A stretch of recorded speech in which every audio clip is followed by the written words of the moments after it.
This is not my review / over-analysis. I really want to do that justice. Given it's the last episode, I want to really sit down with it and go over it with a fine-tooth comb. It may take me a little bit longer, but I want to do it well, and I want to do it when I've come down a little bit, when I can think a bit more rationally. But I need to say something, if I can, because it feels like it's a tract in my chest and my inhaler is doing bugger all, so please forgive me. I want to tell you a story, or I want to try and briefly tell you an actually extremely long story, and I'm aware that by condensing it might not sound that bad. I do intend to talk about it in its entirety in another video because I think it's important, but for now, just trust me that it was bad. And I promise you it's relevant.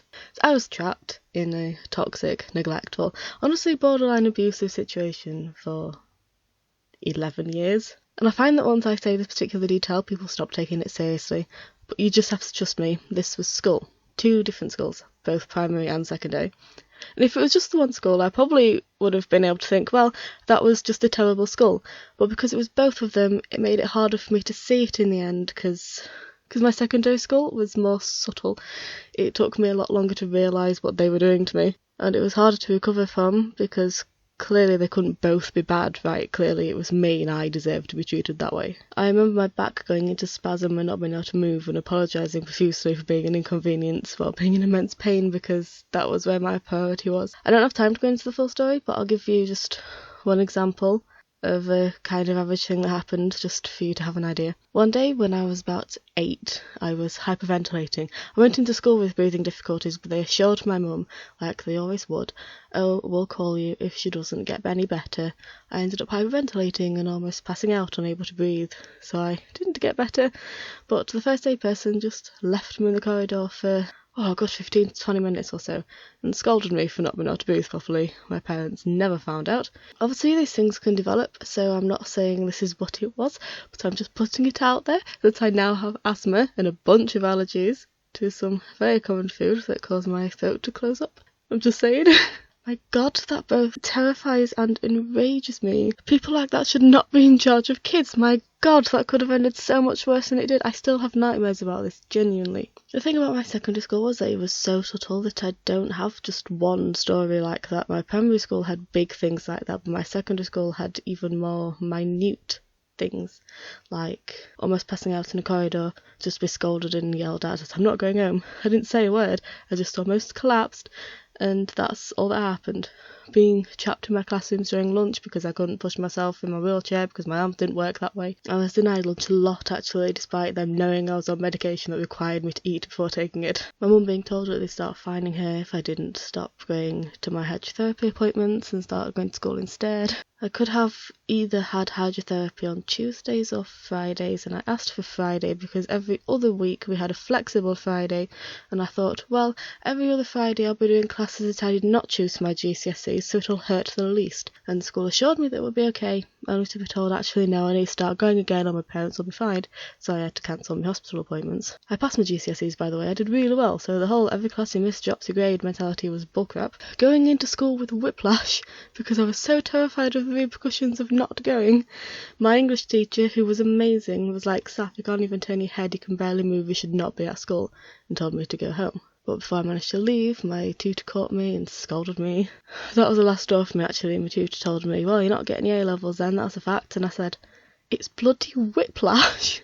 And I know that doesn't sound like a lot, but for me it was. For me that was huge. I stormed out with a friend who turned out to be a homophobic piece of crap, but I didn't know that back then. And I said, I'm not going back. I say stormed out, I had whiplash. I stormed out as much as a person with whiplash could. Saying I'm not going back, I'm not stepping foot back in there. That was really the first big decision I'd ever made for myself, by myself, for myself. My parents supported me. My granddad was like, oh thank God. It made him so happy to hear me say that.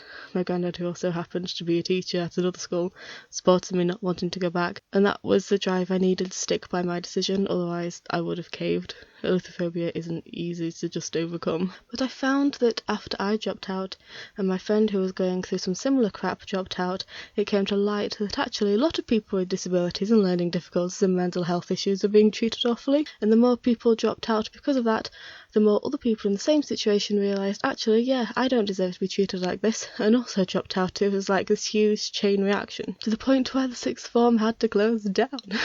Because there weren't enough students, and I like to think that was pretty spectacular. Afterwards, our local newspapers blamed the students, so spectacular leaving an abusive situation only to be massively victim blamed. We've got that in common. My point is, I was in a long-term toxic, neglectful, a lot of people say abusive situation for over a decade. It all came crashing down, and I had enough, and I stormed out. I like to think spectacularly, may or may not have indirectly caused the sixth form to close. How I felt back then is how I imagine it felt like to punch the arc after all this time. I get what it's like to lose so much of your life, trapped in an awful situation, only to be blamed for it. All of a sudden, the freedom is too much, and you don't know what to do, and you can't cope, and you need help, but all around you, you've just got people blaming you for what happened. Which, to be honest, was also heightened in my mind by the outcome of me coming out, and then the homophobe was painted as the poor little victim. I'll definitely tell that story one day. Having to deal with the local newspaper saying, oh, the students just weren't academic enough and that's why the sixth form closed down. It was our fault, not theirs, and they got away with treating us like that. I see these people who left me in the corridor unable to breathe, who tore me down, who, when I'd suddenly been able to walk, would make sure to tell me about all the work my disability is distracting them from, going out of their way to tell me how much of an inconvenience I and my disability are. Still working there, and having had no repercussions.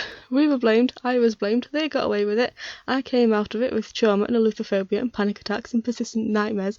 I have to live with this and they got away with it scot-free. So it hurts me that Guy gets absolutely no repercussions for the awful things he's done, and Horribly has been victim blamed this entire time, because I get what that's like, and it's too close to home.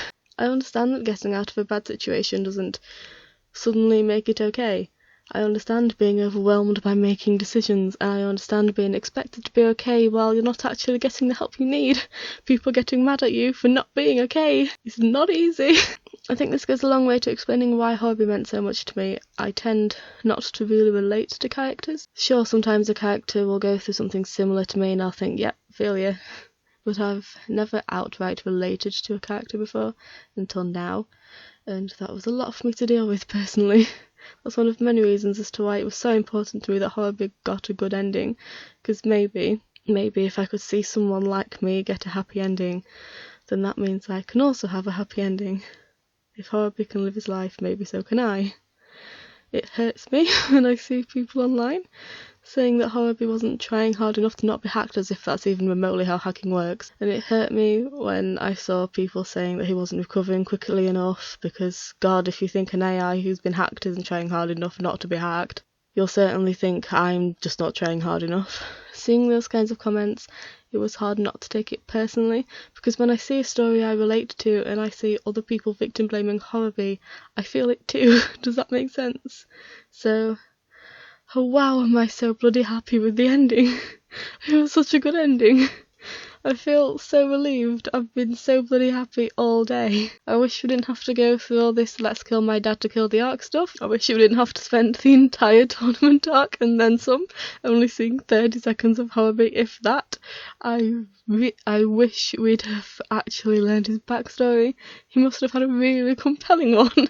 I wish we knew his relationship with the Kazuchi. I wish we knew what happened to his sodding earpieces. I wish we saw a flashback of him creating Jin.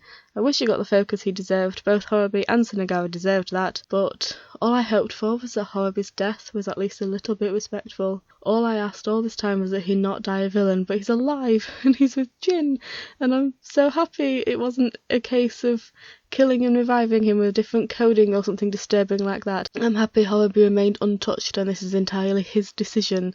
He was not reprogrammed or anything arcish like that. I'm genuinely so happy. I cried so many times. I was ugly crying by the time Jin wrapped his arms around Horribly and called him Dad, and Horribly smiled. I went in expecting the worst, hoping for at least a little, but honestly, I genuinely think this is quite possibly the best ending for him. They could have killed him as a villain and just ignored his story entirely.